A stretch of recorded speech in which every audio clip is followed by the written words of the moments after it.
হুম,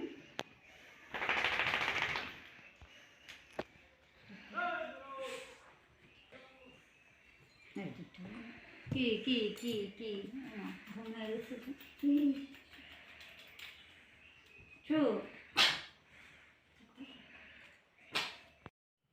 শুভ সন্ধ্যা বন্ধুরা, তোমরা সবাই কেমন আছো? আশা করছি খুব ভালো আছো। আমিও ভালো আছি। আর বাপি কবিতা ব্লগে সবাইকে অনেক অনেক ভালোবাসা ও শুভেচ্ছা জানিয়ে আমার ভিডিও শুরু করছি। দেখো, কালকে না পরশুদিন বিয়ে বাড়িতে গিয়েছিলাম, এসে জামা কাপড় যে খুলে রেখেছি এখনও মানে গুছানোর সময় পাইনি। এগুলো গুছাবো আর কি, মানে শাড়ি এগুলো ধুয়ে একবারে উঠিয়ে রাখবো, তার জন্য আর গুছাইনি। সব খুলে এখানেই ফেলে রেখেছি। এটা আমার মেয়ের ঘর। এই মেয়ে এই বিছনাতে ঘুমায়, কিন্তু মেয়ে তো বাড়িতে নেই, তার জন্য আর কি বিছনাটা পরিষ্কার করা হয়নি। মেয়ে থাকলে তো মেয়েই পরিষ্কার করে ফেলতো, আমার আর করতে হতো না। মেয়ে সেদিন আমাদের সাথে বিয়ে বাড়িতে গিয়েছিল, পরে আমরা চলে এসেছি, মেয়েকে আর আসতে দেয়নি, জোর করে রেখে দিয়েছে। বলছে তোরা থাকবি না, মেয়েটাকে রেখে যা, মেয়েটাকেও নিয়ে যাবি, রাখ। তারপরে ওখান থেকে মানে আমাদের বাড়ি থেকে আমার দাদা বৌদি ভাই ভাস্তা ভাস্তি সবাই এসেছিলো। তারপরে আমার দাদা বলে মোনাকে রেখে যা, তারপরে জোর করে রেখে দিল সবাই মিলে। তার জন্য আমার মেয়ে আসেনি। মেয়ে থাকলে তো এগুলো গুছিয়ে ফেলতো। দেখো এখনও আমাদের বিছনাপত্রে কী অবস্থা, মানে আমি একা একা কী করব বলো, গুছানোরই সময় পাই না। এদিকে সব কাজ করতে হয়, তারপরে এদিকে ঘরের মানে কাজ করার সময়ই পাই না। আমি বলছি থাক, আজকে তো বউ ভাত, কালকে হয়তো দিয়ে যাবে। তারপরে মেয়ে আসলে মেয়ে ঘরের কাজ করবে, আমি এগুলো ধুয়ে একবারে গুছিয়ে তুলে ফেলবো। তার জন্য আর এগুলোতে হাত লাগাইনি।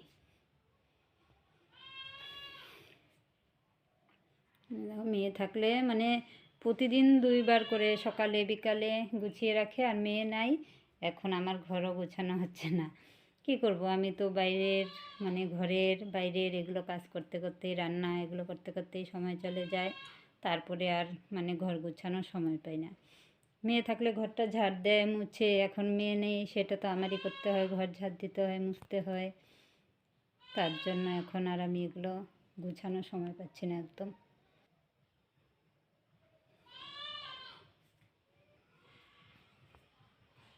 দেখো আমি একটু বিকালবেলা মানে একটু দুপুরবেলা শুয়েছিলাম, উঠে এভাবেই চলে গেছি। বিছনাটাও এখনও পরিষ্কার করিনি। এখন একবারে পরিষ্কার করে ঘর ঝাড় দিয়ে, উঠোন পরিষ্কার মানে ঝাড় দিয়ে তারপরে একদম সন্ধ্যাবাতি দিয়ে দেব। এটা একদম মানে পরিষ্কার করে ঘরটা ঝাড় দিয়ে তারপরে আর কি উঠোন ঝাড় দিয়ে, উঠোনটা ঝাড় দেবো, দিয়ে সন্ধ্যাবাতি দেবো। আর দেখো শুনো যে গিয়ে কোথায় দাঁড়িয়ে আছে, আরেকজন চলে আসলো কোথা থেকে, না নিচে না। ওদের জন্য না আমি একদম মানে ঠিকভাবে থাকতে পারি না, ওরা দৌড়ে চলে আসবে আমাদের ঘরে বিছনায়। এখন একটু ঘরটা ঝাড় দিয়ে নিব। এই দেখো ঝাড়ু বের করেছি, আর এই ঝাড়ুটা না ভীষণ ভারী। এই দেখো দেখো পুচু খেয়ে নেবে, ভীষণ ভারী। এটা দিয়ে না এক হাতে ঝাড় দেওয়া যায় না, 2 হাত দিয়ে দিতে হয়। এটা না ফুল ঝাড়ু নয়, দেখতে ফুল ঝাড়ুর মতো, কিন্তু ফুল ঝাড়ু না, এটা না প্লাস্টিকের ঝাড়ু। দেখো ভীষণ মানে ভারী। আমার মেয়ে ঝাড় দিতে নিলেই আমাকে বকে, বলে মা এটা কী ঝাড়ু এনেছে বাবা, এটা দিয়ে আমি ঝাড় দিতে পারি না, এত ভারী ঝাড়ু। এখন 2 দিন থেকে আমি ঝাড় দিচ্ছি না, এখন বুঝতে পারি যে সত্যিকারেরই সত্যি কথা বলে যে এটা ভারী, মানে 1 হাত দিয়ে দেওয়াই যায় না, 2 হাত দিয়ে দিতে হয়, ভীষণ ভারী। আবার ঝাড়ুটা মানে মজবুত আছে, ভালো আছে, ঘর ঝাড়ু দেওয়া ভালো হয়।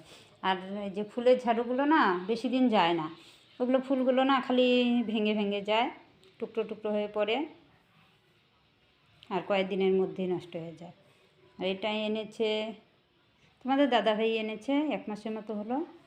দেখো ভালোই, এটা আর ভাঙেও না, আর ঝাড়ু দেওয়া হয় ভালো, কিন্তু 2 হাতে দিতে হয়। আর পুচু ঝাড়ু নেওয়ার জন্য দেখো কীরকম করছে, ওই ঝাড়ুটাকে কামড়িয়ে কামড়িয়ে খাবে। দেখো দেখো থাক পাজি, যা দেখে ওইটাই ওর লাগে। ওর জন্য ঝাড়ু সামনে রাখতে পারি না, সব ঝাড়ু লুকিয়ে রাখতে হয়। দেখো কীরকম করছে ঝাড়ু নেওয়ার জন্য। চার যা, ঘরটা একটু ঝাড় দিয়ে তারপরে উঠোনটা ঝাড় দেবো। দেখো উঠোনটা ঝাড় দেবো। উঠোনটা বেশি নোংরা নেই, তবু আছে, মানে 2বার তো ঝাড় দিতেই হয়, সকাল সন্ধ্যা। তার জন্য আর কি, যে তখন আমি এখানে বসে শাক বেঁচেছিলাম, কয়েকটা শাক পাতা এখানে ফেলেছি আর পরিষ্কার করে নিই, এখন একবারে ঝাড়ু দিয়ে নেব। আর দেখো ঠাকুর ঘরটা মানে অন্ধকার হয়ে যাচ্ছে। এই দেখো এখনও সন্ধ্যা লাগেনি, দেরি আছে। দেখো এখন মানে শীতের দিনের না, ছোটো দিনের বেলা, এখন 4টা বাজতেই মনে হয় সন্ধ্যা লেগে গেছে, কিন্তু এখনও সন্ধ্যার অনেক বাকি আছে। আমি এখনও জামা কাপড় আনিনি, ছাদের উপরে জামা কাপড় নাড়া আছে। এখন মানে উঠোনটা ঝাড় দিয়ে তারপরে ঠাকুরঘরের লাইটটা দিয়ে দিই। দেখো মানে ঠাকুরঘরের লাইটটা একটু বেলা থাকতেই দিয়ে দেই, তারপরে সন্ধ্যা দেব টাইম হলে, না হলে ঠাকুর অন্ধকারে থাকবে। অন্ধকারে থাকে না আমাদের ঘরে, মানে 0 লাইট সবসময় জ্বালানো থাকে ঠাকুর ঘরে। রাত্রে তো জ্বালিয়ে রাখি, দিনের বেলায়ও জ্বলে।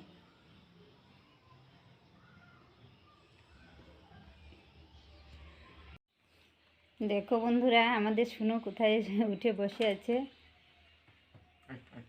গাড়িতে বসে আছে। ও গাড়ি চালানোর কথা বলছে।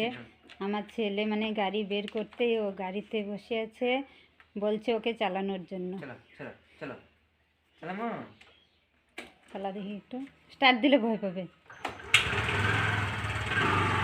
মা ভয় পায় না, দেখো কীভাবে বসে আছে, দেখো কি বদমাস, ভয় পায় না। কি শুনো কি গাড়ি চালাইতেছে, দাদা গাড়ি চালায়, দেখো কিরকম সাহস। তাও দেখো নামে না, ও ভয় পায় না, দেখো কিভাবে বসে আছে।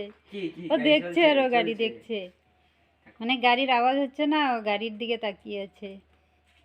ও সেই বুঝতে পারে যে এটা গাড়িতে মানে চললে পরে চালাতে হয়। এখন নেমে গেল। তুমি না সরা শোনো, সরো তুমি, ঠাকুর ঘর থেকে সরো, বারান্দা থেকে নামো, আসো এদিকে, আসো নামো, রাখ বাবা, গাড়ি রাখ এখন, একটু মুছ, তারপরে আবার যেতে হবে, আবার একটু বাজারে, একটু দরকার আছে তো, একটু বাজারে যাবো ছেলেকে নিয়ে, তার জন্য গাড়িটা বের করলো।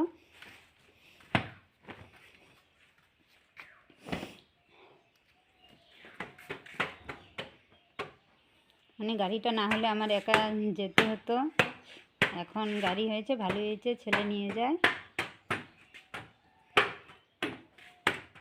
দেখো মেয়ে বাড়িতে নেই, আমি এখন মানে এগুলো ঘর দুয়ার পরিষ্কার করে, দেখো সিঁড়ি এগুলো ধুয়ে পরিষ্কার করলাম, এখন স্নান করলাম, এখন পুজো করবো। এখনও পুজো দেওয়া হয়নি, এখন পুজো করবো।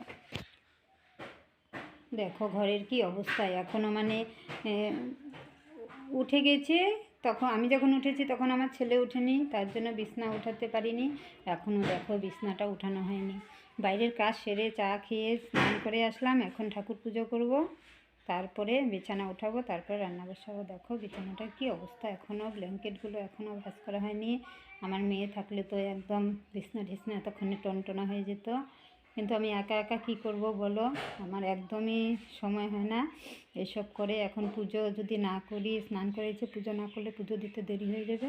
পুজো দিয়ে তারপর রান্না বসাবো, তারপরে বিছানা উঠিয়ে নেব, কোনো ব্যাপার না, আস্তে ধীরে করবো।